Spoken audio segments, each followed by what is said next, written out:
Good morning, beautiful granddaughter. As I think of you, I think of beautiful cherry blossoms. I'm going to reverse this so you can see the cherry blossoms, but it's a YouTube and it reminds me of you, of their beautiful white and pink colors with the blue sky. As we go on sharing, I have to be thankful for my beautiful Jean, who filled my life with her holding of hands and hugs and kisses in the morning. And I love you before I go to bed at night. I wish there was a way to switch this to the cherry blossom, but I don't know how.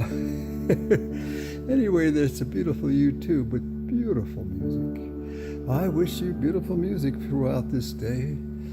Oh, see, I think Grandpa needs a little more shaving over here and there. And if you notice my nose, I got a little bookie there. I put some Manuka honey on it.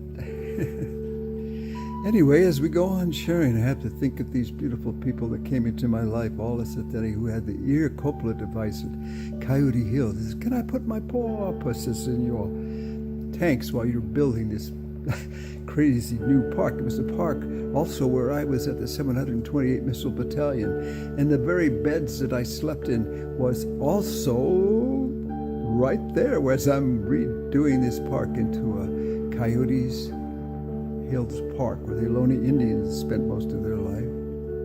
And as he was there, we talked and chatted. He brought corpses. He brought corpses out to experiment on. And while I'm there, he says, "Well, I quit as president of the Stanford Research Institute." What a charming man, full of humor and mischief. He would put electrodes to the bottom of the feet and then have them lift up and scare my ranger partner till I thought he was going to die on the spot.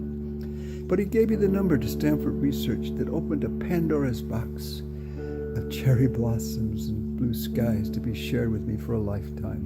One was Jack Swartz. He'd been checked out thoroughly by the Stanford Research Institute and Stellar and Iganar Swan and Robert Monroe. And God, these people were like the book cover of the exceptional.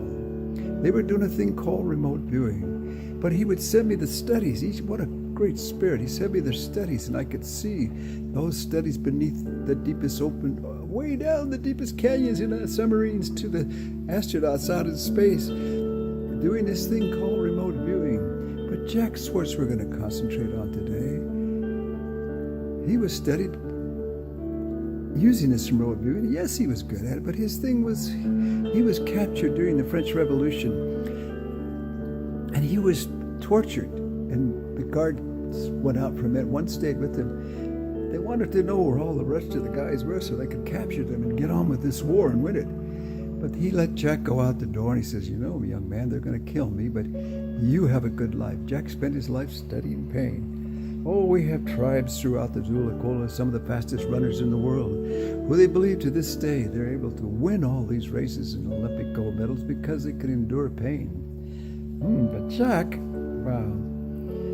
Jack could put a sewing needle through his arm, and then there at the video they sent me from Stanford Research Institute, close the wound. He had a lot of other abilities we'll share later. But one of the main one was that he was an aura reader. That meant the closest to the soul we could get. And I brought Helen and your mom over there, and I brought, and Louise to be read to give me some hints on how to bring up a spirit child. He was phenomenal.